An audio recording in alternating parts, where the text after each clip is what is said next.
Hello ಎಲ್ರಿಗೂ ನಮಸ್ಕಾರ. Welcome back to my YouTube channel.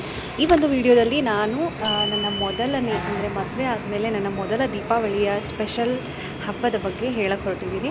So overall ಆಗಿ ಈ ದಿನ ಬಂದು ಈ ಹಬ್ಬದಲ್ಲಿ ನಾವು 3 ದಿನದ ಪೂಜೆ ಇರುತ್ತೆ. ಒಂದು ದಿನ ತಯಾರಿ ತೋರಿಸ್ತೀನಿ, ಇನ್ನೊಂದು ದಿನ ನಮ್ಮ ಮನೆಯಲ್ಲಿ ಪೂಜೆ ಮತ್ತು ನಮ್ಮ ಊರಲ್ಲಿರೋ ಒಂದು ಫಸ್ಟ್ ಬ್ರಾಂಚ್ ಪೂಜೆ, ಲಕ್ಷ್ಮೀ ಪೂಜೆ ಬಗ್ಗೆ.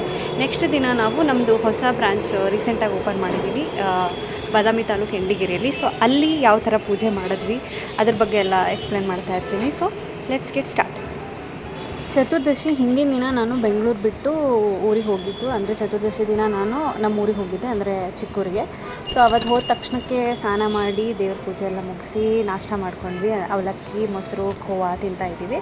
ಸೊ ಅದಾದಮೇಲೆ ಪೂಜೆ ತಯಾರಿ ಸ್ಟಾರ್ಟ್ ಆಯಿತು. ನಮ್ಮ ತೋಟದಲ್ಲಿರೋ ತೆಂಗಿನಕಾಯಿಗಳನ್ನೆಲ್ಲ ಕಲೆಕ್ಟ್ ಮಾಡ್ಕೊತಾ ಇದ್ವಿ. ಕಲೆಕ್ಟ್ ಮಾಡಿಕೊಂಡು ನಮ್ಮ ಅತ್ತೆ ಕೊಟ್ಟಿದ್ರು, ನಮ್ಮ ಮಾವ ಅವರು ಅದನ್ನೆಲ್ಲ ಸುಲಿದು ನೀಟಾಗಿ ಅರೇಂಜ್ ಮಾಡ್ಕೊತಾಯಿದ್ರು. ಇಷ್ಟೆಲ್ಲ ನಮಗೆ ಬೇಕಾಗಲ್ಲ, ಕೆಲವನ್ನ ನಾವು ಮಾರಾಟನೂ ಮಾಡ್ತೀವಿ. ಈ ಬಾಳೆಹಣ್ಣು ಕೂಡ ನಮ್ಮ ತೋಟದ್ದೇನೆ. ಸೊ ಮನೆಗೋಸ್ಕರ ಸ್ವಲ್ಪ ಇಟ್ಕೊಂಡು ಕೆಲವನ್ನ ನಾವು ನಮ್ಮ ಶಾಪಲ್ಲಿ ಇಡ್ತೀವಿ, ಊರಲ್ಲಿರೋ ಶಾಪಲ್ಲಿ ಬೇಕಾಗಿರೋರು ತೊಗೊತಾರೆ. ಬಿಕಾಸ್ ನಾವು ಆರ್ಗ್ಯಾನಿಕ್ಕಾಗಿ ಬೆಳೆಸೋದ್ರಿಂದ ಯಾವುದೇ ಥರದ ಕೆಮಿಕಲ್ ಏನೂ ಹೊಡೆಯೋಲ್ಲ. ಸೊ ಅಲ್ಲಿ ತುಂಬಾ ಬೇಡಿಕೆ ಇದೆ ಅದಕ್ಕೆ. ಅದು ಬಿಟ್ಟು ನಮ್ಮ ತೋಟದಲ್ಲಿ ಬೇರೆ ಹೂಗಳು, ಹಣ್ಣು, ಬೇರೆ ತರಕಾರಿ ಗಿಡಗಳು ಸ್ವಲ್ಪ ಇದೆ. ಸೊ ಅದೆಲ್ಲ ಕ್ವಿಕ್ಕಾಗಿ ಒಂದು ಸಲ ನೋಡ್ಕೊಂಡು ಬರೋಣ.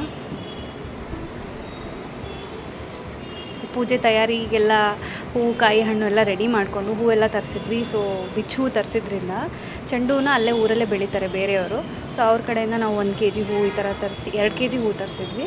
ಯಾಕಂದರೆ 2 ಅಂಗಡಿ ಪೂಜೆಗೆ ಬೇಕಾಗಿತ್ತು, ಆಮೇಲೆ ಗಾಡಿ ಪೂಜೆಗಳಿಗೆ ಬೇಕಾಗಿತ್ತು, ಲಕ್ಷ್ಮಿಗೆ ಹಾಕೋಕ್ಕೆ ಹಾರ ಮಾಡಬೇಕಿತ್ತು. ಸೊ ಸುಮಾರು ಇತ್ತು. ಸೊ ಅದಕ್ಕೋಸ್ಕರ ಹಾರ ಎಲ್ಲ ಇದೇ ಥರ ಮಾಲೆ ಮಾಡೋಣ ಅಂತಲೇ ತೊಗೊಂಡಿದ್ವಿ. ಸೊ ಸಾವಂತಿಗೆ ಹೂವನ್ನು ತಂದಿದ್ರು ನಮ್ಮತ್ತೆ. ಅದ್ರ ಜೊತೆಗೆ ಮಧ್ಯದಲ್ಲಿ ಗ್ಯಾಪ್ ಸಿಕ್ಕಾಗೆಲ್ಲ ಮೆಹಂದಿ ಹಾಕ್ಕೊತಾ ಇದ್ದೆ, ಬಿಕಾಸ್ ನೈಟ್ ಹಾಕ್ಕೊಳ್ಳೋಕ್ಕೆ ಲೇಟ್ ಆಗಿಬಿಡುತ್ತೆ ಅಂತ. ಸೊ ಅವತ್ತು ಸಂಜೆ ಪೂಜೆಗೆ ಹೋದ್ವಿ. ಊರಲ್ಲಿರೋ ಈ ಥರ ನಾನು ರೆಡಿ ಆಗಿದ್ದೀನಿ. ಇದು ನಮ್ಮ ಅತ್ತೆ ಸೀರೆ, ಬ್ಲೌಸ್ ಮಾತ್ರ ನಂದೆ, ಬಟ್ ಬೇರೆ ಥರ ಅನಿಸೋದೇ ಇಲ್ಲ, ಫುಲ್ ಸಖತ್ತಾಗಿ ಮ್ಯಾಚ್ ಆಗಿದೆ. ಸೊ ನಮ್ಮ ಊರಲ್ಲಿರೋ ಹಿರೇಮಠ ಟ್ರೇಡರ್ಸ್ಗೆ ಹೋದ್ವಿ. ಇದು ನಮ್ಮ ಮೊದಲನೇ ಬ್ರಾಂಚು. ಸೊ ಅಲ್ಲಿ ಪೂಜೆ ತಯಾರಿ ಎಲ್ಲ ಮಾಡ್ಕೊತಾ ಇದ್ದೀವಿ. ಸೊ ಪೂಜೆ ತಯಾರಿ ಎಲ್ಲ ಆಯಿತು. ನಮಗೆ ಬೇಕಾಗಿರೋರು ಅಂಗಡಿ ಹತ್ತಿರ ಇರೋರು ಎಲ್ಲರನ್ನ ಕರೆದ್ವಿ. ಪೂಜೆ ಎಲ್ಲ ಸಕ್ಸಸ್ಫುಲ್ಲಾಗಿ ಮಾಡಿ ಪಟಾಕಿ ಎಲ್ಲ ಹೊಡೆದ್ವಿ ಜೊತೆಯಲ್ಲಿ. ಸೊ ಇದು ನಮ್ಮ ಮೊದಲ ದೀಪಾವಳಿ ಆಗಿರೋದ್ರಿಂದ ತುಂಬಾ ಸ್ಪೆಷಲ್ಲು. ಸೊ ನಾನು ನನ್ನ ಹಸ್ಬೆಂಡ್ ಕೂಡ ಚೆನ್ನಾಗಿ ಪಟಾಕಿ ಎಲ್ಲ ಹೊಡೆದ್ವಿ. ನಾನು ಪಟಾಕಿ ಎಲ್ಲ ಹೊಡೆದಿಲ್ಲ, ಸುರುಸುಬತ್ತಿನೇ ಹೊಡೆದಿರೋದು. ಸೊ ತುಂಬಾ ಖುಷಿ ಆಯಿತು ಈ ಹಬ್ಬ.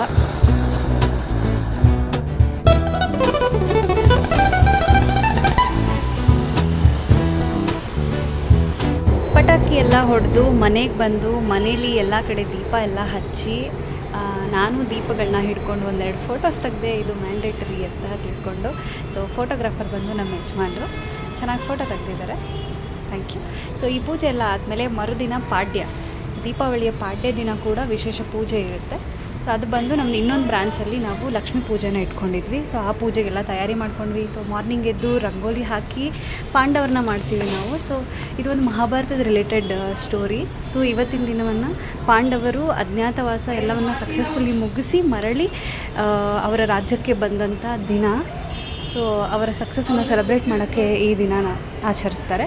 ಸೊ ಇದು ಸಗಣಿಯಲ್ಲಿ ನಾವು ಎಲ್ಲ ಪಾಂಡವರನ್ನು, ಅವ್ರ ತಾಯಿಯನ್ನು, ಕುಂತಿಯನ್ನು ಎಲ್ಲರನ್ನ ಮಾಡ್ತೀವಿ. ಸೊ ಮಡಿಕೆಯಲ್ಲಿ ಶಾವಿಗೆ ಎಲ್ಲ ಹಾಕಿ ಅಲ್ಲೇ ಕುದ್ದು ಅದೇ ನೈವೇದ್ಯ ಥರ ಮಾಡಿದರು. ನನ್ನ ತವ್ರ ಮನೆ ಕಡೆ ಸ್ವಲ್ಪ ಡಿಫ್ರೆಂಟ್ ಇದೆ ಇದು.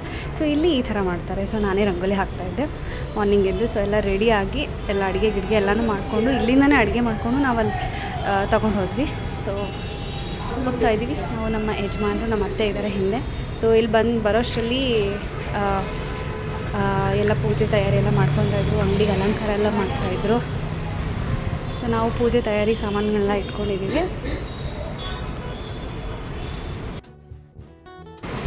ದೇವ್ರದ್ದು ಅಲಂಕಾರ ಎಲ್ಲ ಮಾಡಿದ್ದು ಆಯಿತು. ಹಾರ ಎಲ್ಲ ಹಾಕಿ ಪೂಜೆ ಸಾಮಾನೆಲ್ಲ ರೆಡಿ ಮಾಡ್ಕೊಂಡ್ವಿ.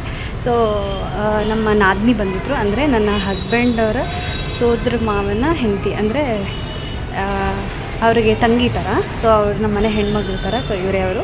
ಸೊ ಅವರಿಂದನೇ ಆರತಿ ಎಲ್ಲ ಬೆಳಗಿಸಿ ಪೂಜೆ ಎಲ್ಲ ಮಾಡಿಸ್ತಾ ಇದ್ವಿ.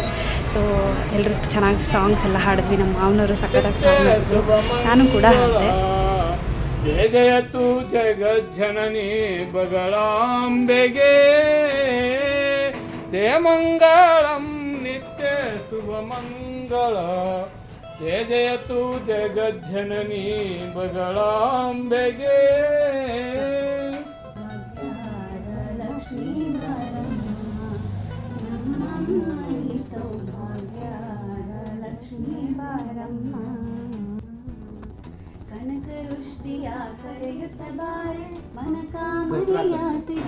ಸೊ ಹೊಸ ಅಂಗಡಿಯ ಲಕ್ಷ್ಮೀ ಪೂಜೆ ಆದ ನಂತರ ಮಳೆ ಬರೋ ಥರ ಇತ್ತು. ಸೊ ಮಳೆನೂ ಬಂತು. ಸೊ ಅದು ಒಂಥರ ಒಳ್ಳೆಯ ಶುಭಶಕುನ ಅಂತ ಅಂದ್ಕೊಂಡ್ವಿ. ನೆಕ್ಸ್ಟ್ ಪೂಜೆ ಇತ್ತು. ಕಾರ್ಗೆ ಎಲ್ಲ ಸೀರೆ ಏರಿಸ್ಬೇಕು, ಅಂದರೆ ಎಲ್ಲ ವಾಹನಗಳನ್ನೂ ಒಂದು ಕಡೆ ನಿಲ್ಲಿಸಿ ಅವುಗಳಿಗೂ ಪೂಜೆ ಮಾಡಬೇಕು ಅಂತ ಇತ್ತು. ಸೊ ಅದನ್ನು ನಮ್ಮ ನಾದಿನಿಯವರು ಮಾಡ್ತಾಯಿದ್ರು, ನಮ್ಮ ಮನೆ ಹೆಣ್ಮಗಳು. ಸೊ ಅವ್ರಿಗೆ ನಾನು ಸಹಾಯ ಮಾಡ್ತಾಯಿದ್ದೆ. ಅದ್ರ ಜೊತೆಗೆ ಹಿಂದ್ಗಡೆ ಎಲ್ಲ ಪಟಾಕಿನೂ ಹೊಡಿತಾಯಿದ್ರು ಎಲ್ಲರೂ. ಸೊ ಪೂಜೆಗಿನ್ನ ಮುಂಚೆ ಒಂದು ಸಲ ಮಳೆ ಬಂದುಬಿಡ್ತು, ಎಲ್ಲ ತಯಾರಿ ಮಾಡ್ಕೊಂಡಿದ್ವಿ. ಅದ್ರ ಮಧ್ಯಾಹ್ನ ಮಳೆನೂ ಬಂತು. ಸೊ ನಾವು ಮನೆಯಿಂದನೇ ಎಲ್ಲ ಅಡುಗೆಗಳನ್ನೆಲ್ಲ ಕಟ್ಕೊಂಡು ಬಂದಿದ್ವಿ, ಎಲ್ಲರೂ ಸೇರಿ ಊಟ ಮಾಡೋಣ ಅಂತ. ಸೊ ಎಲ್ಲ ತುತ್ತಿ ಎಲ್ಲ ಬಿಚ್ಚಿ ಅಡುಗೆ ಎಲ್ಲ ರೆಡಿ ಮಾಡಿ ಎಲ್ಲ ಇಲ್ಲಿ. ಸೊ ಮನೇಲಿ ಫಸ್ಟ್ ಎಲ್ಲ ಗಂಡ್ಮಕ್ಳು ಊಟ ಮಾಡ್ತಾಯಿದ್ರು. ಅದಾದಮೇಲೆ ಕೆಲವ್ರು ಗೆಸ್ಟಿಗೆ ಹೇಳಿದ್ವಿ, ಅಂದರೆ ನನ್ನ ಹಸ್ಬೆಂಡ್ ಫ್ರೆಂಡ್ಸ್ ಎಲ್ಲ ಅವರು ಬಂದಿದ್ದರು, ಊಟ ಮಾಡ್ಕೊಂಡೋದ್ರು. ಕೊನೆಯಲ್ಲಿ ನಾವೆಲ್ಲ ಕೂತ್ಕೊಂಡು ಊಟ ಮಾಡಿದ್ವಿ, ಪಟಾಕಿ ಹೊಡೆದ್ವಿ, ಫೋಟೋಸ್ ತಗೊಂಡ್ವಿ. ಪೂಜೆ ಎಲ್ಲ ಆದಮೇಲೆ, ಊಟ ಎಲ್ಲ ಆದಮೇಲೆ ಆರತಿ ಬೆಳಗು ಕಾರ್ಯಕ್ರಮ ಇತ್ತು. ಅಂದರೆ ತಂದೆ ಚಿಕ್ಕಪ್ಪಂದ್ರಿಗೆ ಮತ್ತು ಅಣ್ಣ ತಮ್ಮಂದ್ರಿಗೆ ಈ ಆರತಿ ಬೆಳಗು ಕಾರ್ಯಕ್ರಮನ ಮಾಡ್ತಾರೆ ದೀಪಾವಳಿ ಸಂದರ್ಭದಲ್ಲಿ. ಸೊ ಅದನ್ನು ಮಾಡಿದ್ವಿ. ನಾನು ನನ್ನ ಚಿಕ್ಕಪ್ಪದವ್ರಿಗೆ ಮತ್ತು ಅವ್ರ ಮಕ್ಕಳಿಗೆ ಆರತಿ ಬೆಳಗ್ದೆ. ನಮ್ಮನೆ ಪೂಜೆ ಎಲ್ಲ ಮುಗಿಸ್ಕೊಂಡು ನಮ್ಮ ಊರಿಗೆ ಅಂದರೆ ಚಿಕ್ಕೂರಿಗೆ ವಾಪಸ್ ಹೋದ್ವಿ. ಅಷ್ಟೊತ್ತಿಗೆ ನಮಗೆ ಮುತ್ತೈತನಕ್ಕೆ ಹೇಳಿದರು. ಅವತ್ತಿನ ದಿನ ಮಾರ್ನಿಂಗೇ ಬಂದು ಕುಂಕುಮ ಹಚ್ಚಿ ಹೇಳಿ ಹೋಗಿದ್ರು. ಸೊ ಆ ಫಂಕ್ಷನ್ಗೆ ಇಮಿಡಿಯೇಟಾಗಿ ನಾನು ಕಾರ್ ಇಳಿದ ತಕ್ಷಣ ಅಲ್ಲಿಗೆ ಹೋದೆ. ಅವ್ರು ಕರೆಯೋಕ್ಕೆ ಬಂದಿದ್ದರು.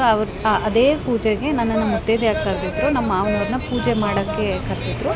ಸೊ ನಾವು ನಮ್ಮ ಮಾವನವರು ಇಬ್ಬರು ಪೂಜೆ ಎಲ್ಲ ಮುಗಿಸ್ಕೊಂಡು ವಾಪಸ್ ಮನೆಗೆ ಬಂದ್ವಿ. ನಮ್ಮ ಮಾವನವ್ರು ಹಾಡಿರೋ ಹಾಡಿದ್ರು.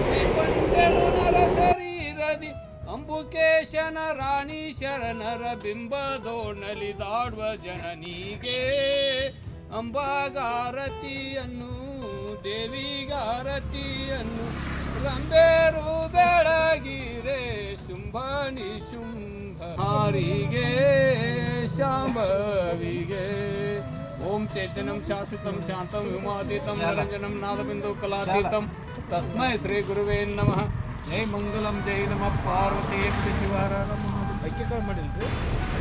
ಅವತ್ತು ಈ ಕೊನೆಯದಾಗಿ ಇನ್ನೊಂದೇನು ಅಂತಂದರೆ ಕಾರ್ತಿಕ ಮಾಸ ಶುರುವಾಗಿದ್ದು ಅವತ್ತಿನ ದಿನವೇ, ಅಂದರೆ ಪಾಡ್ಯ ದಿನವೇ. ಸೊ ಅಲ್ಲಿ ಮಾಚಕ್ನೂರು ಮತ್ತು ಚಿಕ್ಕೂರು ಮಧ್ಯದಲ್ಲಿ ಒಂದು ಗುಡಿ ಇದೆ, ಅದು ಒಂದು ದೇವಸ್ಥಾನ ಇದೆ, ಹೊಳೆಬಸವೇಶ್ವರ. ಅದು ತುಂಬ ಫೇಮಸ್ ಟೆಂಪಲ್ ಕರ್ನಾಟಕದಲ್ಲಿ. ಸೊ ಅಲ್ಲಿ ಹೋಗಿ ಕಾರ್ತಿಕ ದೀಪನ ಹಚ್ಚಿ ಬಂದ್ವಿ. ಸೊ ಇಲ್ಲಿಗೆ ನಮ್ಮ ಸಂಪೂರ್ಣ ದೀಪಾವಳಿ ಹಬ್ಬದ ಪೂರ್ತಿ ವಿವರಣೆ ಮುಗಿಯುತ್ತೆ. ಸೊ ನಿಮಗೆ ಈ ವಿಡಿಯೋ ಇಷ್ಟ ಆದಲ್ಲಿ ದಯವಿಟ್ಟು ಲೈಕ್ ಮಾಡಿ, ಶೇರ್ ಮಾಡಿ, ಸಬ್ಸ್ಕ್ರೈಬ್ ಮಾಡಿ, ಕಮೆಂಟ್ ಮಾಡಿ. So thanks for watching.